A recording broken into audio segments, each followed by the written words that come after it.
안녕하세요. 전공수학 김동입니다. 이제 시험이 3주 앞으로 다가왔습니다. 오늘이 이제 금요일이니까 21일, 만으로는 21일이 남은 거고요. 날짜로는 22일 남은 셈입니다. 22일 전이고요. 그래서 이제 시험을 앞두고 많이 긴장하고 계실 여러분들께 좀 응원과 도움의 말씀을 드리고자 이 영상을 찍게 되었습니다. 그래서 이제 제가 어떻게 보면은 여러분들 그 임용고시 시험이 종료될 때까지 과제를 몇 개 드리겠습니다. 자, 먼저 그 첫 번째 문제를 한번 보겠습니다. 네, 정말 여러분들 지금까지 수고 많으셨고요. 그리고 이 임용고시 시험은 이제 어떻게 보면은 공인된 그런 수학 시험 중에서 한국에서 가장 수준이 높은 시험이 되겠죠. 이거보다 수준이 높은 수학 시험이 공인된 수학 시험이 더 있을 수가 없을 것 같습니다. 그만큼 어려운 시험에 도전하고 계시다 하는 그런 자부심과 전문성을 이렇게 느끼시기 바라겠습니다. 그래서 이제 가장 문제가 되는 게 여러분들 긴장을 해서 제 실력을 발휘하지 못하는 그런 일들이 제일 좀 걱정이 됩니다. 긴장하시지 마시고, 긴장을 하다 보면은 이제 시험 준비를 하는데 이제 시간이 얼마 안 남았으니까 이제 조급한 마음에 이런 것도 보고 저런 것도 보고 여러 가지 자료들을 탐색을 하게 됩니다만, 중요한 거는 그 시험에 임박했을수록 그 하나라도 더 챙기는 게 더 중요하겠죠. 그래서 문제 하나를 풀더라도 충분히 이렇게 그 다이제스트가 되도록 이렇게 보시기 바랍니다. 저도 많은 시험을 치렀고 여러분들도 아마 그럴 겁니다. 그리고 이제 여러분들이 이제 곧 선생님이 되시면 이제 아이들을 가르치면서 시험을 준비하고 있는 그런 아이들의 모습을 또 보시게 될 겁니다. 그때 아마 비슷한 느낌이 드실 거예요. 조급해하는 아이들을 보면서 저럴 때는 이렇게 하면 좋을 텐데, 그거를 이제 본인에게 적용을 하시면 남은 시간도 알차게 보내실 수 있을 거라고 생각이 됩니다. 그리고 이제 남은 시간 동안에는 좀 식사를 좀 규칙적으로 하시고, 그래서 이제 시험 시간에 배탈이라든지 이런 것들을 좀 주의를 하시면 좋겠습니다. 그리고 드시는 것도 좀 특이하고 이런 음식보다는 본인에게 이제 잘 맞는 이런 음식으로 좀 조절을 하시고, 그리고 이제 시계, 시험장에 가지고 가실 그 시계하고 좀 익숙해질 수 있도록 그렇게 연습을 하시기 바랍니다. 그리고 이제 행여나 전지를 사용하는 시계의 경우에는 전지 교환 시기가 도래하지 않았는지 이런 부분 한번 점검을 해 보시면 좋을 것 같습니다. 그리고 이제 시험이 이른 아침에 시험장에 도착해서 시험을 보게 되기 때문에 가급적 일찍 일어나시는 그런 습관을 지금부터 좀 들이시면 좋겠습니다.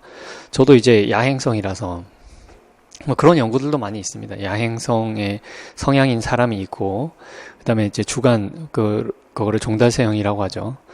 종달새형인 그런 사람도 있고, 그 다음에 이제 올빼미형인 사람도 있고 합니다만, 이제 남은 시간 동안은 그런 이제 컨디션 조절에 좀 신경을 쓰시면 좋을 것 같습니다. 계속해서 문제를 한번 살펴보겠습니다. 4번 문제인데요. 시험에 보기 전에 오답 노트를 보면서 어떻게 실수를 해왔는지 한번 떠올려 보시기 바랍니다.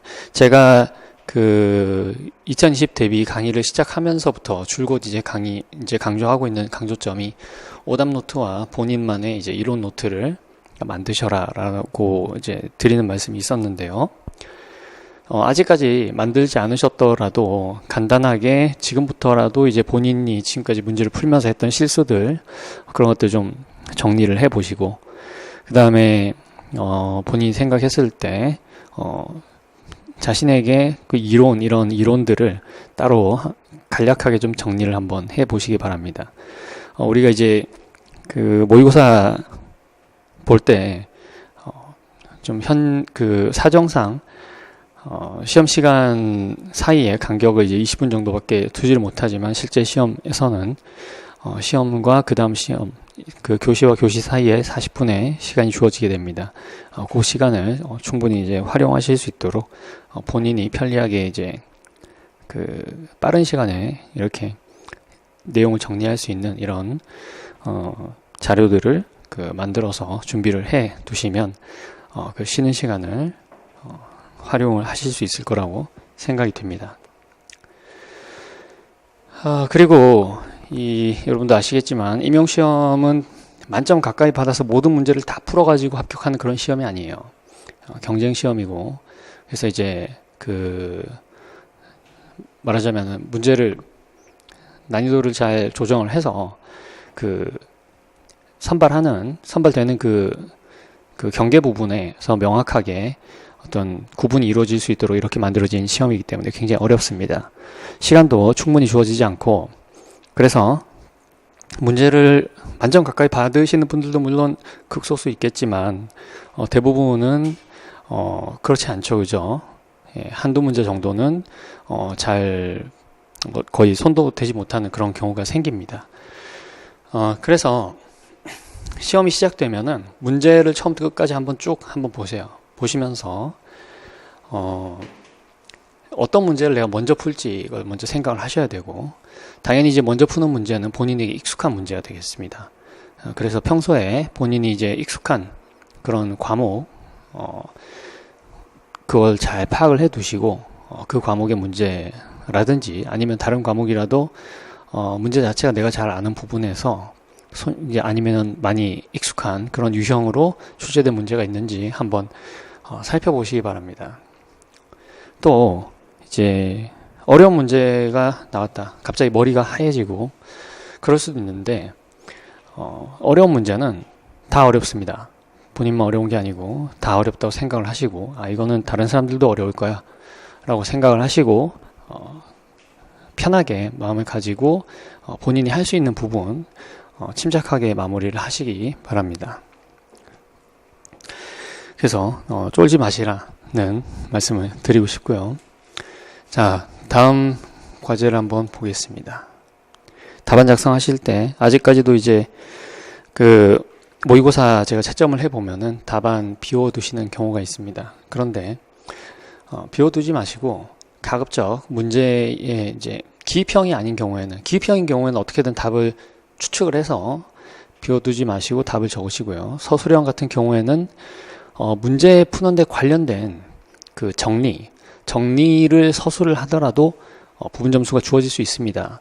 그래서 절대 비워두지 마시고 그 주어진 답안 작성 영역을 잘 활용을 하시기 바랍니다.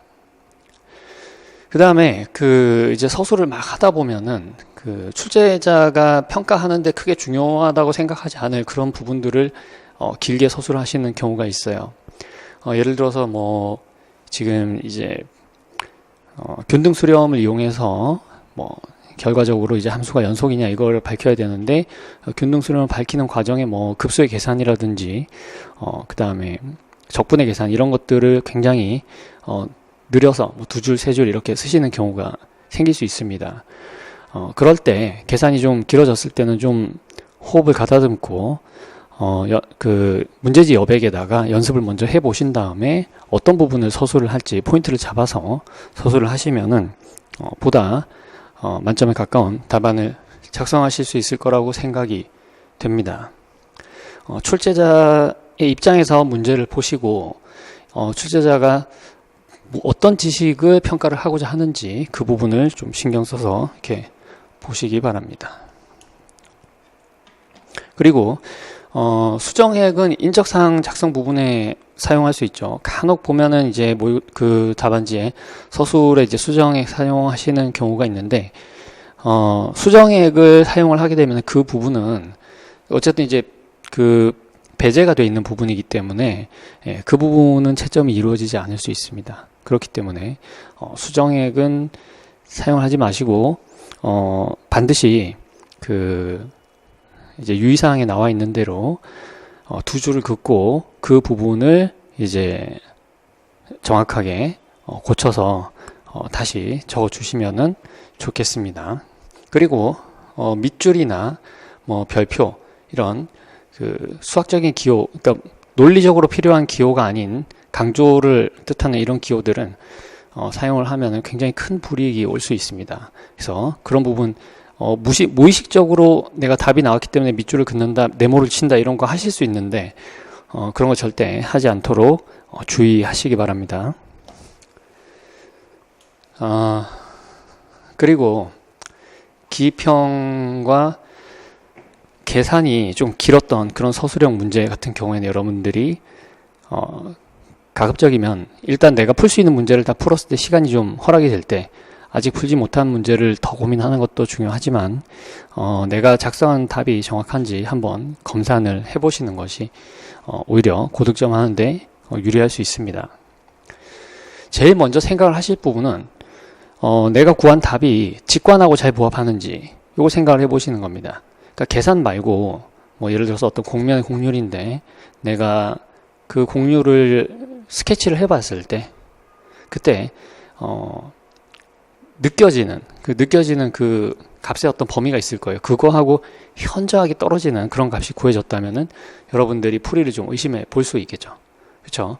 두 번째로 내가 풀었던 그 방식 그대로 검사를 하는 것은 물론 이제 계산 과정에 오류를 찾을 수도 있지만 내가 한번 계산을 했던 거를 그대로 답습을 하게 되면은 이게 틀린 부분이 있다라고 생각하면서 골똘히 찾지 않는 이상은 내가 그 계산을 했을 때 했던 실수를 그대로 할 수 있는 가능성이 높아집니다.